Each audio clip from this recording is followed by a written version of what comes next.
Hi YouTube family, माझ्या चॅनलमध्ये तुमचं स्वागत आहे।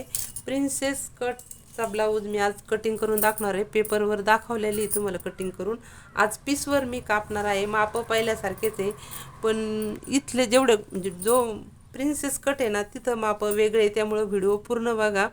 हे बघा 12 इंचाची घडी मी घेतलेली आहे। हे बघा 12 इंच आणि उंची, समोरची उंची मी हे बघा 15.5 इंच घेतलेली आहे, त्यामुळे व्हिडिओ संपूर्ण बघा। थोडं वेगवेगळे कटिंग आहे आज। तर ही 12 इंचाची घडी आहे आणि पाठीमागची पण मी 12 इंचाची, पण पाठीमागची घडी आपल्याला ती कट करायची आहे। पण मी सध्याला दोन्ही घड्या सारख्याच घेतल्या आणि माप पण टाकून घेतले। हे बघा, म्हणजे इकडून माप सांगते मी तुम्हाला। हे बघा, गळा मी यावेळेस 2.25 इंच घेतलेला आहे। शोल्डरवर 6 इंचाची मार्किंग केलेली आहे आणि मोंडासुद्धा 6 इंच आणि ही 1 इंच आणि अर्धा इंच। आणि तुम्ही नवीन शिकत असाल तर इकडून सुद्धा मोजून बघा। हे बघा 6 इंच बरोबर आहे का नाही। तर आपल्याला काय करायचं, पहिल्यांदा जी आपण अर्ध्या इंचावर मार्किंग केली का ती कट करायची। हे बघा अर्ध्या इंचाची मार्किंग आपण कट करून घेऊ। हे बघा,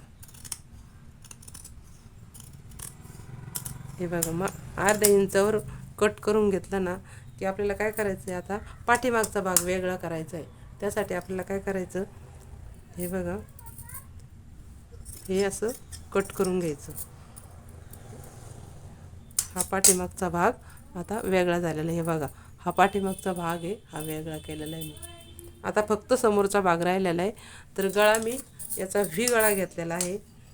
हे बघा इथून 3 इंचाची मार्किंग करून मी असा व्ही गळाची आखणी करून घेतलेली। तुम्ही कुठला पण गळा घेऊ शकता, मी इथं व्ही गळा घेतलेला आहे। आता आपण काय करायचं, पहिल्यांदा गळा कापून घेऊ।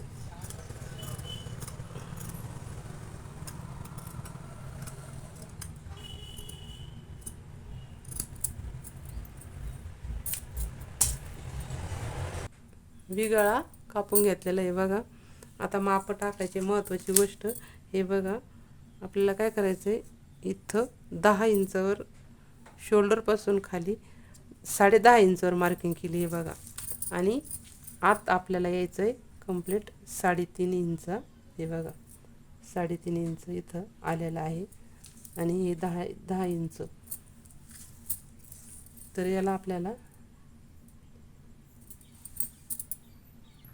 तर 3.5 इंच मी असं घेतलं, तर इथं आपल्याला पुन्हा याच्या सेंटरला यायचं आहे। इथं मार्किंग करायची आपल्याला। हे बघा इथं किती येतं, 4.5 इंच। हे बघा 4.5 इंचावर मार्किंग करायची आणि ही सरळ रेष मारून घ्यायची। हे बघा याची रेष एकदम सोप्या पद्धतीने आहे, अवघडात अजिबात नाही आहे। आणि हा टक्स आहे ना आपल्याला कंप्लीट 2 इंचाचा घ्यायचा। हे बघा कंप्लीट 2 इंचाचा टक्स घ्यायचा।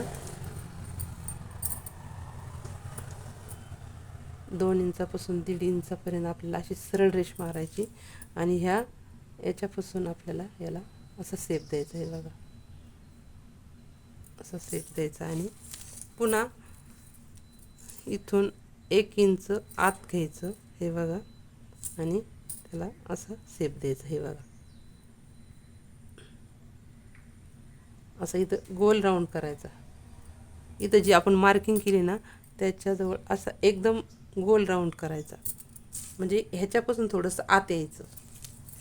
आणि आता हे तुम्हाला मी कट करून दाखवते।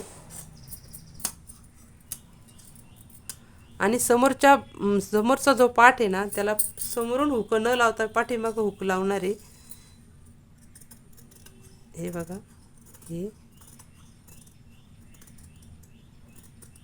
अशी गोलाई द्यायची। हे बघा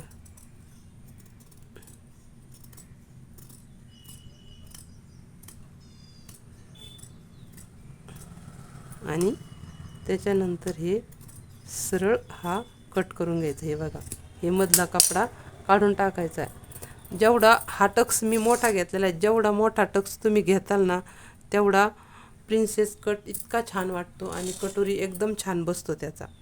तर ही आपल्याला हे न कापता हे बघा हे पार्ट याला असे जोडायचे। हे बघा, हे याला असे जोडून घ्यायचे. हे बघा, असे जोडून घ्यायचे.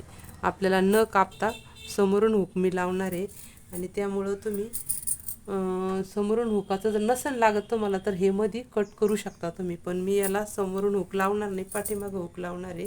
त्यामुळे मी तुम्हाला ही कटिंग करून अशी दाखवली. व्हिडिओ संपूर्ण बघितल्याबद्दल धन्यवाद. असा ब्लाऊज तुम्ही कापून शिवू शकता. एकदम छान ब्लाऊज येतो, छान बसतो. पहिल्यांदा मी जो व्हिडिओ टाकला होता तो न कट करता तुम्हाला कटोरी तो शिवून दाखवला होता, हातावरच शिवला होता पेपर. तर आपण इथं कंप्लीट 2 इंचाचा कपडा कट केलेला. हे बघा, 2 इंचाचा टक्ससाठी. त्यामुळे तुम्ही अशा पद्धतीने हा इतका कपडा आपण हा कट केलेला. हे बघा, तर अशी कटिंग करून तुम्ही असा ब्लाऊज शिवू शकता. बाय. व्हिडिओ आवडला असेल तर सबस्क्राईब, लाईक नक्की करा. हे बघा.